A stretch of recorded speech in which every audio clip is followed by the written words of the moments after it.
Welcome guys. Today we move to conversion of simple and complex sentences. साधारण और संयुक्त वाक्यों में परस्पर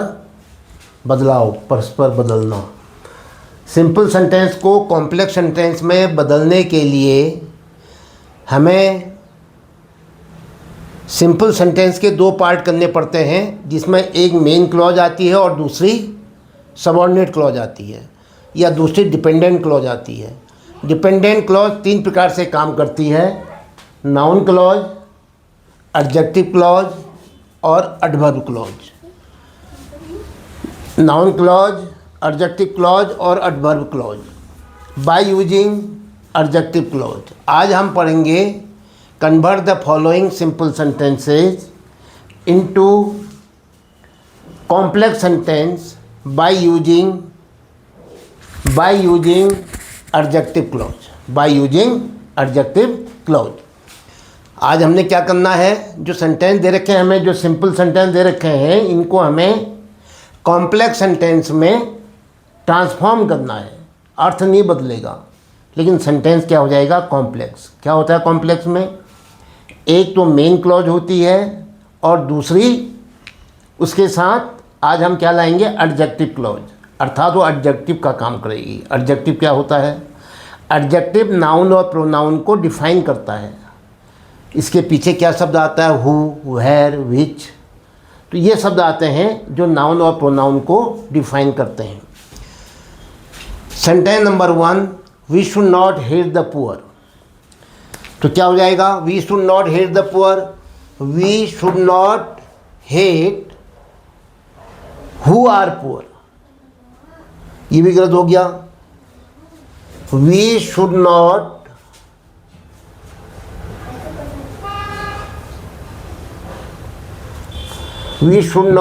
हेट। अब हेट वर्ब आ गई ना, हमें एक शब्द और लाना पड़ेगा जो नाउन या प्रोनाउन होगा। एक काम करो, we should not hate those, उन लोगों पर। अब दोज आ गया, ये प्रोनाउन आ गया, इसके बाद आएगा हु। अब हेट के बाद अगर हु लाओगे तो वो सेंटेंस एडजेक्टिव क्लॉज नहीं बनाएगा। या तो नाउन आना चाहिए, पुअर आना चाहिए, मैन आना चाहिए, बॉय आना चाहिए, राम आना चाहिए, और या दोज, हिम, देम, यू, मी, ऐसा शब्द आना चाहिए। तो हम अपने मन से दोज ले लेते हैं। We should not hate those.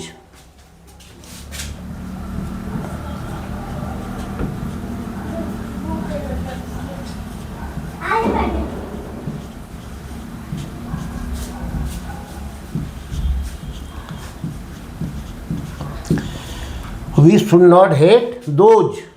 हमें उन लोगों पर घृणा नहीं करनी चाहिए। दोज आ गया, प्रोनाउन आ गया। भाई किन लोगों पर, क्या किनकी बात कर रहे हैं आप? जो गरीब हैं। द पुअर भी आना है ना, तो क्या कहोगे? Who are poor.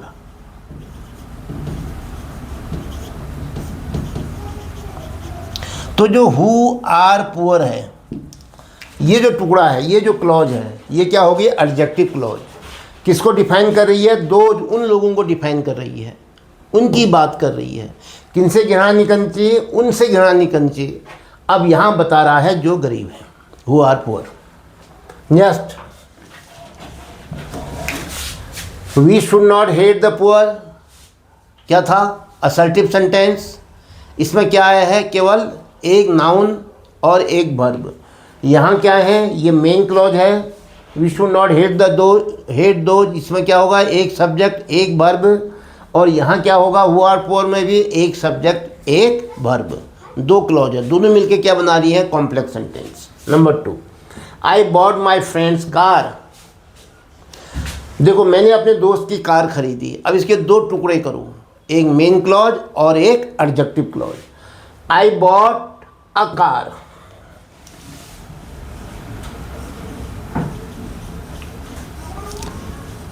I bought a car. मैंने एक कार खरीदी। आई बॉट ए कार। अब ये कार की विशेषता बताओ, किसकी कार थी वो? मेरे दोस्त की थी। तो क्या कहोगे? विच। कार क्या है? एक वस्तु है। इसके साथ क्या आएगा? जो कि अंग्रेजी हु नहीं आएगा, हु प्राणी के लिए आता है। वस्तु के लिए क्या आएगा? Which. Which belongs to my friend, जो मेरे दोस्त की थी। मैंने एक कार खरीदी जो मेरे दोस्त की थी, अर्थात मैंने अपने दोस्त की एक कार खरीदी।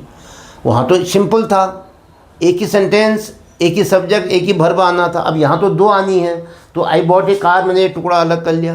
अब कार की विशेषता बताओ, which belongs to my friend.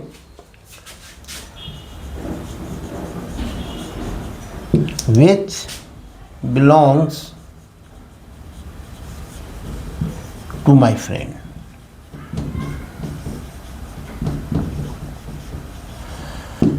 जो मेरे दोस्त से संबंधित थी। तो अब अपने आप ही होगी, दोस्त की कार खरीदी। तो I bought a car, main clause, which belongs to my friend, adjective clause. Adjective क्यों हुआ? क्योंकि ये कार की विशेषता बता रहा है पूरा। किसकी कार थी वो? Which belong to my friend. तो ये क्या हो गया? Complex sentence. Number 3, call the boy with a bag in his hand. जिसके हाथ में बैग है उस लड़के को बुलाओ। कॉल द बॉय, उस लड़के को बुलाओ। बॉय मिल गया हमको, बॉय के पीछे हम क्या लिख सकते हैं? हु। जिसके हाथ में बैग है, जिसके, तो पहले लिखेंगे हम मेन क्लॉज, लिखो call the boy, call the boy. अब क्या आएगा? कौन सा बॉय? किस बॉय को बुलाओ कह रहा है? जिसके हाथ में बैग है। तो क्या कहोगे? Who has a bag in his hand, in his hand. Who has a bag in his hand. Call the boy, उस लड़के को बुलाओ। Who has a bag in his hand. Number 4, Abul Kalam president of India was respected by all. Abul Kalam Bharat के राष्ट्रपति का सबके द्वारा स्वागत किया जाता था, सबके द्वारा सम्मान किया जाता था। तो क्या कहोगे? अबुल कलाम, कौन था Abul Kalam? Who was the president of India.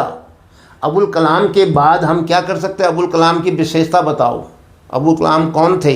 Bharat के राष्ट्रपति थे। जो भारत के राष्ट्रपति थे, तो अबुल कलाम के बाद हम क्या लिखेंगे? हु, क्योंकि जो राष्ट्रपति कौन थे? अबुल कलाम थे, तो उनके पीछे आना चाहिए who.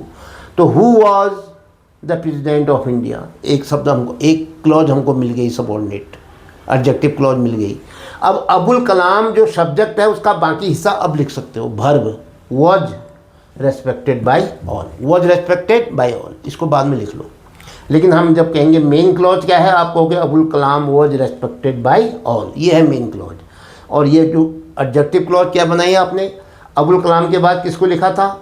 Who was the president of India. तो मैं लिख देता हूँ इसको, अबुल कलाम सब्जेक्ट, ये नॉमिनेटिव, ये क्या है आपका? मेन क्लॉज का सब्जेक्ट है। अब इसकी वर्ब बाद में लिखूंगा, पहले क्या जोड़ दो अबुल कलाम के पीछे? एडजेक्टिव क्लॉज को चिपका देता हूँ, क्योंकि हमेशा एडजेक्टिव क्लॉज उसके पीछे आएगा जिसकी विशेषता बता रहा है, जिसको डिफाइन कर रहा है। Abul Kalam who was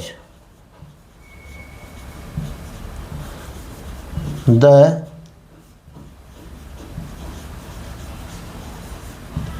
president of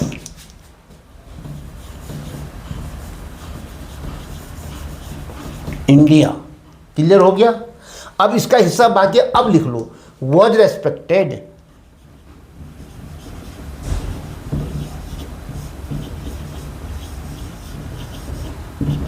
bye all. अब इसको अब लिख लो, अबुल कलाम। अब जब हमसे आपसे पूछेंगे कि मेन क्लॉज बताओ, आप कहोगे अबुल कलाम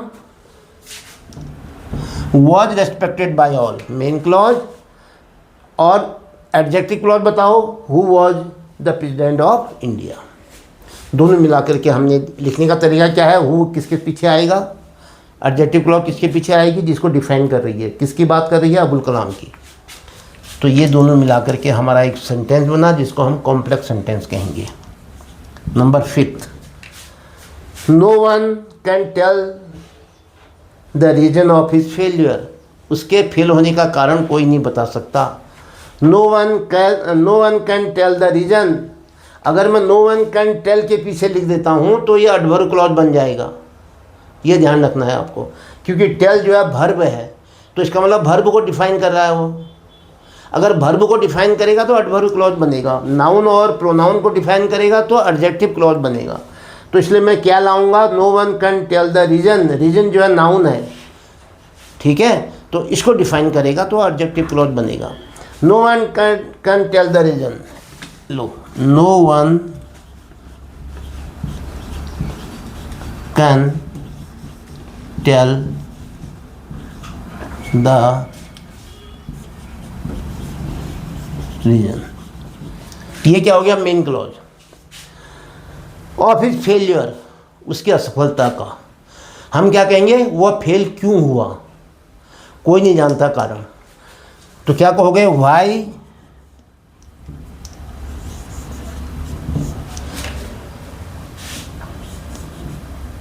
ही has failed, Y he has failed, why he failed करने में पास्ट हो जा रहा ना, मैं प्रेजेंट में लिखना चाह रहा हूँ कि हमने परफेक्ट बना दिया, why he has failed present perfect बना दिया मैंने।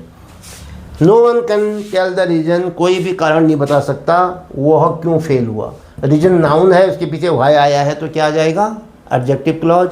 अगर ये वाई जो है अगर वर्ब के पीछे आता तो क्या हो जाता, एडवर्ब क्लॉज। इतना अंतर है। नंबर 6 क्या है, ही died in his native village, वह अपने जन्मभूमि पर मरा, जहाँ उसका जन्म हुआ था वहाँ मरा, तो क्या कहोगे, ही डाइड इन ए विलेज, कैसे लिखोगे इसको, ही डाइड इन ए विलेज, वह एक गांव में मरा। अब वो गांव कौन सा था, गांव की विशेषता बताओ, गांव की विशेषता बताओ, वो गांव कौन सा था, जहां उसका जन्म हुआ था। नेटिव का मतलब क्या होता है, जन्म स्थान को नेटिव कहते हैं हम, क्या कहते हैं हम उसको, नेटिव कहते हैं। तो इसलिए क्या कहोगे, कैसे करोगे बताओ,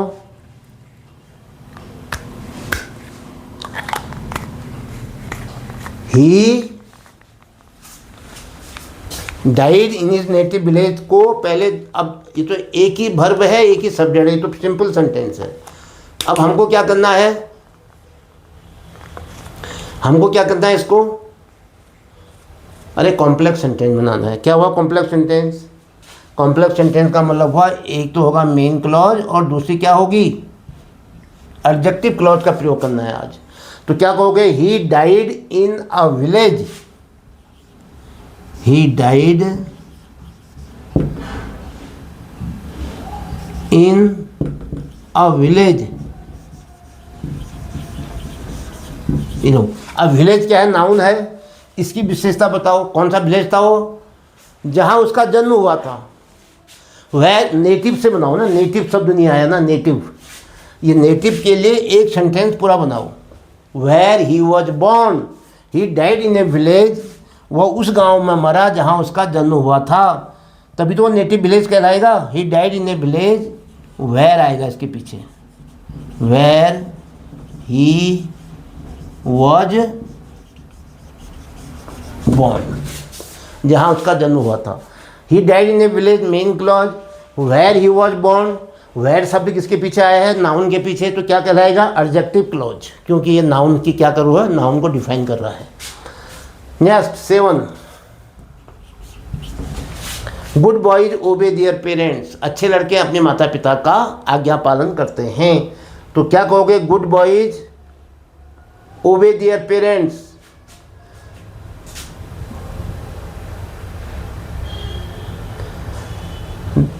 देखो the boys who are good, हमें अपने मन से लाना पड़ा है, ये बॉयज के लिए हमको क्या करना पड़ता है, द बॉयज। अब गुड बॉयज है तो गुड से आप क्या बना दो, एक एडजेक्टिव क्लॉज बना दो। बॉयज कैसे बॉयज, जो अच्छे होते हैं। Good boys who, the boys who are good. अब कहोगे क्या, ओबे देयर पेरेंट्स, लड़के अपने माता पिता का कहना मानते हैं, वो अच्छे होते हैं। क्या काम ने बोलो, the boys who are good,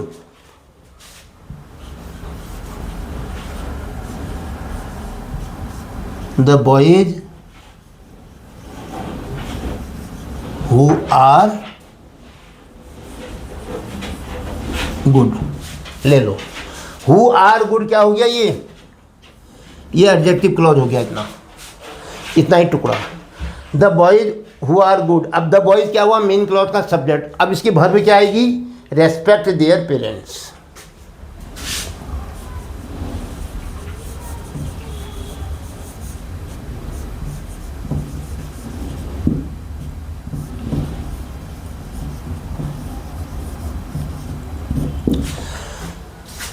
तो the boys respect their parent, main clause, who are good adjective clause. लेकिन लिखेंगे कैसे, हु आर गुड किसके पीछे आएगा, जिसको डिफाइन कर रहा है, बॉयज़ को डिफाइन कर रहा है, इसलिए गुड कौन है, बॉयज़ है, उनकी बात हो रही है, बॉयज़ की बात, ऐसे बच्चों की बात जो अच्छे हैं, तो इसलिए बॉयज़ के पीछे आएगा ये टुकड़ा, ध्यान रखो। और इसका बाकी टुकड़ा बाद में लिखेंगे।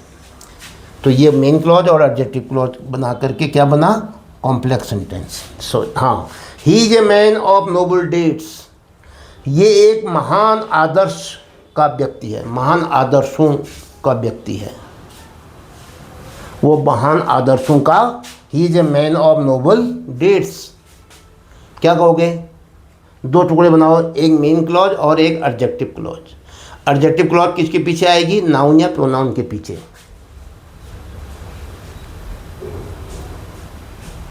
एक काम कर देते हैं, शॉर्ट में बना, ही इज ए मैन, मैन मिल जा रहा हमको, ये मैन नाउन हुआ। ही इज ए मैन, वो एक ऐसा आदमी है, ऑफ नोबल डीड्स का एक वाक्य बना लो, जिसके कार्य बड़े महान हैं, जिसके कार्य बड़े आदर्श हैं। तो क्या कहोगे, ही is a man,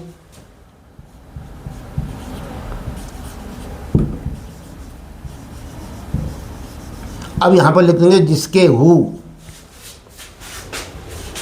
he is a man who have noble deeds, who does noble deeds, he is a man, या who की जगह में whose भी कर सकते हो, whose जिसके, लो whose ले लिया मैंने, कौन सा मैन, जिसके कार्य बड़े महान हैं, जिसके कार्य बड़े आदर्श हैं, whose डीड्स, डीड्स कहते हैं जो काम हम करते हैं ज़िंदगी में, हु डीड्स आर नोबल। लो क्या कहा मैंने, ही is a man, main clause, man noun है तो इसलिए हु डीड्स आर नोबल, ये टुकड़ा जो है क्या हो गया, एडजेक्टिव क्लॉज। मेन क्लॉज और एडजेक्टिव क्लॉज मिलके क्या बनाएंगे, कॉम्प्लेक्स सेंटेंस। तो इसके साथ ही आज का ये वीडियो क्या हो गया, समाप्त होता है। ये आपको समझ में आया होगा। आप अपनी राय जो है कमेंट बॉक्स में अवश्य लिखें, वीडियो को लाइक करें और सब्सक्राइब करना न भूलें। इसके साथ ये वीडियो समाप्त होता है। जय हिंद।